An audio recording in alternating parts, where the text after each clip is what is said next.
Que jogaço no Allianz Parque. O São Paulo ofereceu resistência ao Palmeiras, criou boas chances no primeiro tempo. Aí veio a expulsão do Ferrarese.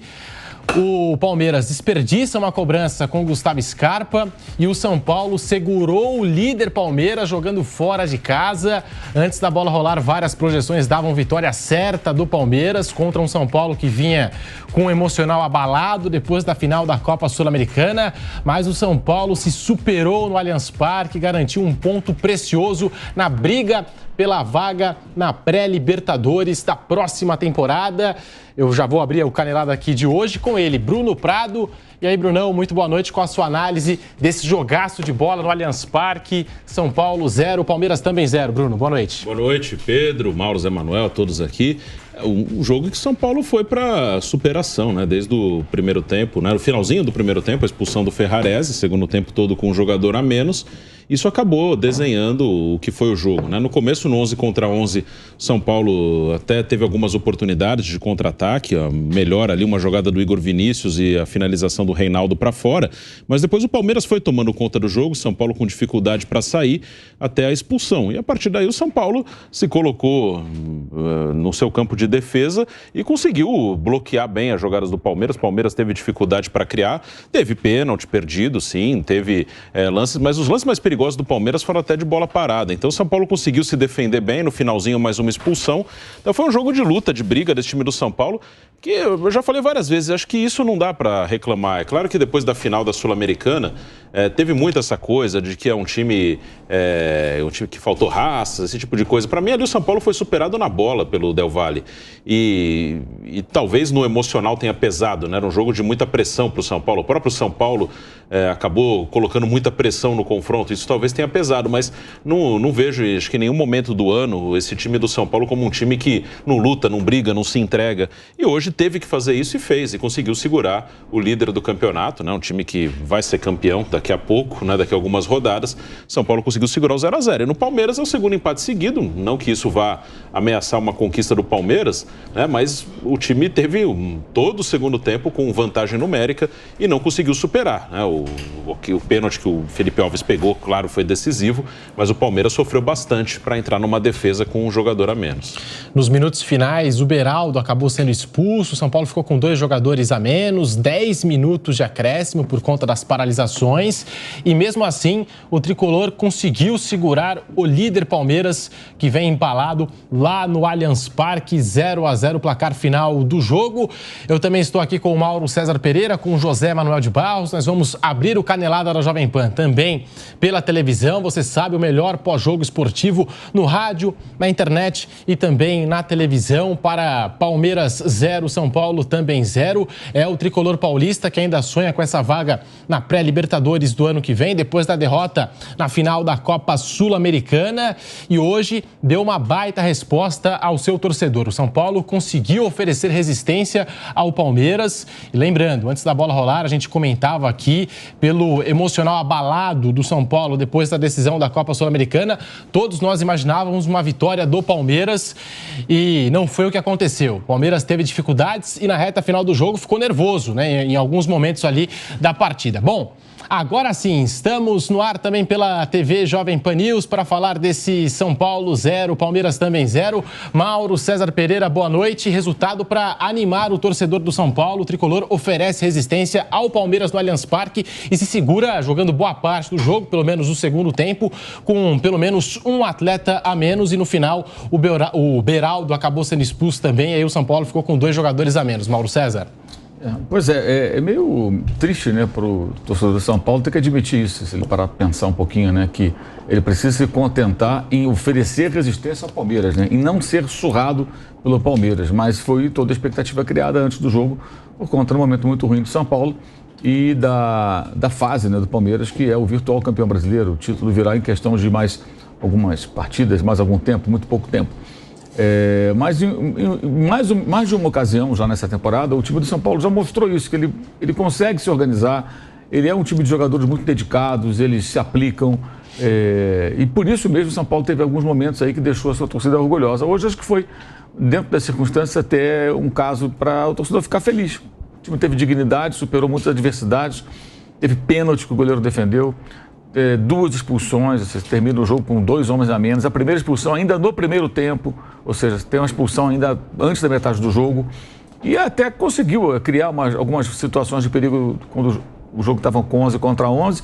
No segundo tempo teve uma escapada do Calleri ali que o Everton defendeu, mas suportou bem a pressão. Assim, o Palmeiras até teve chances, mas o São Paulo nem concedeu ao Palmeiras assim, chances claríssimas, aquelas que toda hora o jogador sai na cara do goleiro. Teve o pênalti, né, evidentemente, mas conseguiu contornar bem, né? E o Palmeiras é uma atuação muito fraca, no final, com várias substituições ali na tentativa e erro. O Flaco Lopes, acho que acabou simbolizando uma atuação bem aquém do Palmeiras, que pode apresentar bem mais, né? Na jogada que ele caiu sozinho dentro da área, né? Foi tentar chutar, cruzar, sei lá o que ele quis fazer. Ele simplesmente caiu dentro da área, foi uma jogada até bem constrangedora, né? Fica ali uma nota positiva pelo Endrick, que entrou, jogou pouco tempo, mas sofreu a falta do Beraldo, que gerou a expulsão do segundo São Paulino. Então esse é um ponto positivo, né? Mostra que o garoto pode ser útil em algumas situações. Mas acabou sendo bem frustrante, imagino, para o torcedor do Palmeiras, que esperava hoje dar um passo a mais na direção do título e comemorar uma vitória em cima do seu algoz na Copa do Brasil, né? Lembrando que o Palmeiras não está na Copa do Brasil porque foi eliminado lá atrás pelo São Paulo. O São Paulo foi o time que tirou o Palmeiras e hoje, de novo, conseguiu não uma vitória, mas não perder, ficando com 2 homens a menos no final. Um resultado bem digno, mas não resolve muito o problema na briga por uma vaga na Libertadores, né? O São Paulo precisa vencer o jogo. Ele vai torcer agora contra o Botafogo, que já começou inclusive contra o Internacional, né?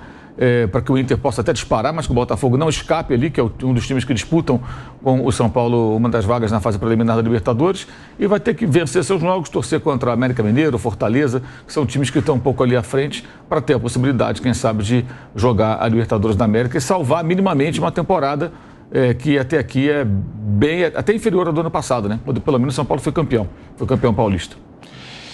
Que jogaço no Allianz Parque, José Manuel de Barros, pênalti desperdiçado pelo Palmeiras, 2 jogadores expulsos do lado do São Paulo, que criou chances. Eu acho que as principais chances do primeiro tempo foram do São Paulo.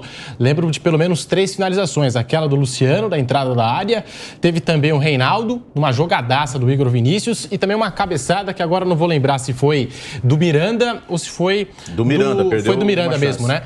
Então, assim, 3 chances claras de gol do São Paulo no primeiro tempo. Do Palmeiras teve aquela do Merentiel, na escapada do Piquerez pela esquerda. Marcos Rocha batendo cruzado. Marcos Rocha também batendo cruzado, mas eu acho que as principais chances o São Paulo teve ali naquele primeiro tempo, criou mais do que o Palmeiras, e no segundo, aí com a expulsão do Ferrarese, complicou um pouquinho, mas mesmo assim, segurou o líder do campeonato lá no Allianz Parque. Zé, a sua visão sobre esse jogo, Palmeiras 0, São Paulo também 0. Eu acho que a gente pode separar os 2 tempos. No primeiro tempo, houve mais equilíbrio, né? A distância de Palmeiras e São Paulo não foi grande, quase não houve, na verdade, né? Eu vi um Palmeiras tentando buscar a vitória, tentando dominar o jogo, mas não teve competência para criar jogadas efetivas mesmo, né?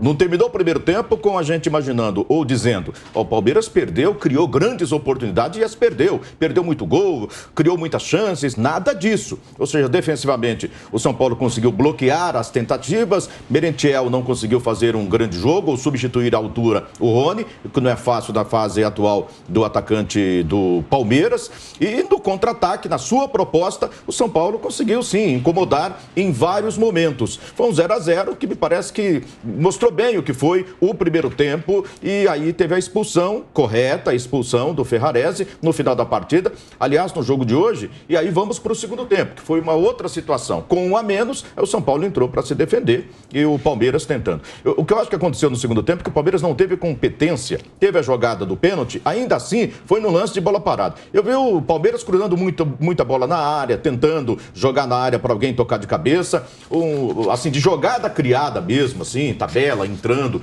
para alguém ficar na cara do goleiro, a gente não teve no Palmeiras também. Então eu vejo um Palmeiras que, mesmo com um homem a mais, não teve a tranquilidade, talvez não teve a competência mesmo de criar jogadas mais efetivas para superar uma equipe que tinha um jogador a menos que não vive uma grande fase, um grande momento. Que o São Paulo se superou, que o São Paulo foi guerreiro, que o São Paulo jogou com a vontade que faltou, como já foi colocado aqui, na final da Copa Sul-Americana, e isso é verdade. E talvez a gente possa imaginar, se o São Paulo tivesse dado um peso maior ao Del Valle, né, e jogasse com uma humildade de atuar com mais pegada, marcando mais forte, de repente fechando um pouquinho mais a casinha, ele poderia ter feito um jogo diferente contra o Del Valle lá. Mas ele entrou como favorito naquele jogo e não tinha tanta bola para isso com o elenco atual, com o time atual. Não era superior, na verdade, não era superior ao Del Valle. E ele entrou para jogar como se fosse um time superior. É mais ou menos por ali. Hoje não. Ele foi lá para fazer um jogo de raça, para endurecer para a equipe do São Paulo e conseguiu. E sai de lá com um grande resultado, com grande atuação, inclusive, do seu goleiro, que é sempre uma posição que é muito criticada, né? Pegou até pênalti o Felipe Alves e foi uma bela de uma defesa, não foi a cobrança, a culpa não é do cobrador, não. Méritos mesmo do goleiro do Palmeiras, e o São Paulo tem que comemorar esse um ponto aí, porque uma vitória depois contra o Curitiba o recoloca na briga por vaga, pelo menos na pré-Libertadores. E nisso que o Zé citou, Bruno, até interessante, eu acho que a gente tem que elogiar o Rogério Ceni, porque ele sabia que a bola parada era um ponto forte desse Palmeiras e ele escalou 3 zagueiros justamente para conter esses avanços do Palmeiras. E 3 zagueiros de boa estatura. A gente está falando de Miranda, de Ferrarese e de Luizão. E conseguiu parar o Palmeiras na bola parada. O Rogério fez o que era possível. Na escalação inicial ele já tinha alguns desfalques. Ele estava sem o Rafinha, sem o Léo, Arboleda faz tempo, Diego Costa também não estava, então ele não tinha muita opção na defesa. O Alisson, que vinha sendo titular, também estava fora do jogo. E com 3 zagueiros ele conseguiu dificultar o Palmeiras em outras oportunidades, né? Então ele repetiu os 3 zagueiros e deu liberdade para os alas, que era um jogo que o São Paulo ia ter que jogar em alguns momentos no seu campo para sair em velocidade. O São Paulo não tem atacantes de velocidade, então hoje ele podia ter uma alternativa de saída, de velocidade, um desafogo, era pelos alas ali. Com o Igor Vinícius e Reinaldo ele conseguiu ter esse desafogo, né? Inclusive o Igor Vinícius fez um primeiro tempo muito bom. Então acho que era a melhor alternativa mesmo, né? 3 zagueiros com os alas, os alas soltos ali para tirar o time de trás, para puxar contra-ataque.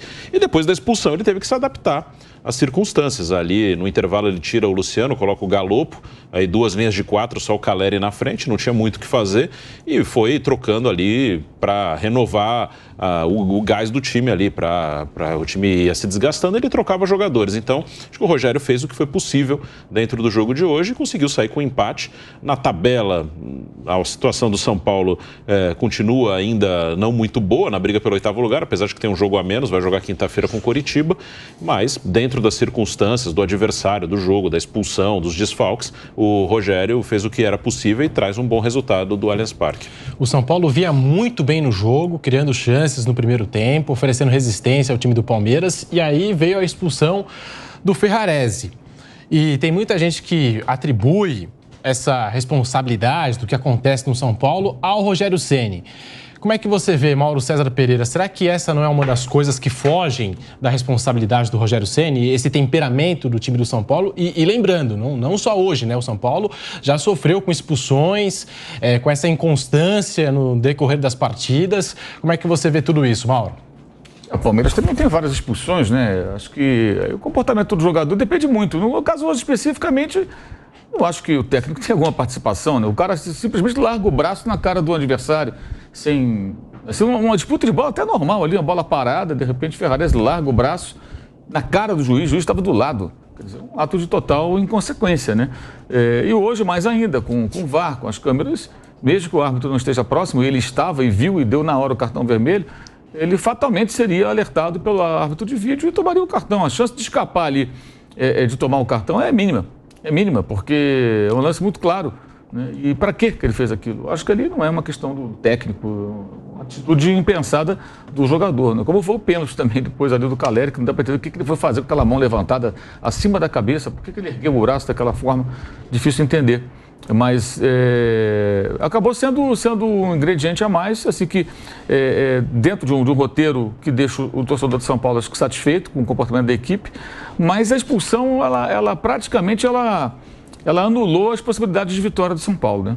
Se São Paulo continuasse 11 contra 11, pelo que apresentou no primeiro tempo, teria uma chance maior de conseguir um gol e quem sabe até sair com uma vitória. Quando ficou com um homem a menos no primeiro tempo e dos instantes finais com 2 homens a menos, aí de fato ficou quase que inviável, né? Só num lance muito fortuito, São Paulo poderia ter chegado ao gol.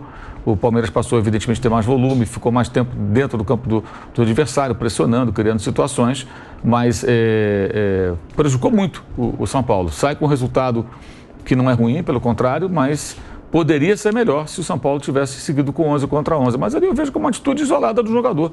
Até porque o jogo nem estava um jogo assim nervoso, um jogo violento, para aquele tipo de comportamento totalmente fora do contexto. Porque eu vou lembrar aqui do jogo do São Paulo contra o América Mineiro, o jogo de volta em Belo Horizonte. São Paulo abre 2-0, aí o Miranda é expulso no segundo tempo. Ali a gente fala de um jogador mais veterano, mais experiente. O São Paulo fica com um atleta a menos e acaba, no final das contas, cedendo um empate. Por pouco não foi para as penalidades ali. O Igor Gomes contra o Atlético Goianiense, também. A ida da semifinal da Sul-Americana, né? Foi 3-1 para o Atlético. O Igor Gomes foi expulso também no primeiro tempo. Isso acontece. Aliás, ele foi crucificado pela torcida por conta disso. Talvez repita com o Ferrarese. Com o Caleri não, porque é o Caleri, mas que foi um lance absurdo também, né? Aliás, esse final de semana, tá um final de semana de coisas absurdas, né? O jogo que não saiu, Goiás e Corinthians, começou ontem. Aí hoje, esses lances no Clássico, né, com jogadores... O Caleri experiente já, né? Jogador vivido, de forma inexplicável. Foi colocar a mão na bola, como se fosse um levantador de vôlei que vai naquela segundinha na rede para surpreender o adversário, né? E assim, sem nenhuma necessidade, sem nenhum ganho em cima disso, né? Acho que a única expulsão que você pode... justificável, ele trocou a expulsão pelo gol, porque o Endrick tinha chance mesmo. Era uma situação clara de gol do Endrick, tanto é que a expulsão foi correta por conta disso, né? Agora, o pênalti cometido, né? A expulsão, melhor dizendo, a expulsão do Ferrarese, na cotovelada que ele deu, inexplicável, né? Na cara de todo mundo ali, não tinha como não ver. E também o pênalti cometido pelo Caleri, também de forma absurda, para sorte dele o goleiro pegou. Diminui um pouco a situação, né? Mas que o Ferrarese vai ficar marcado também por causa disso, como ocorreu com o Igor Gomes, sem dúvida alguma.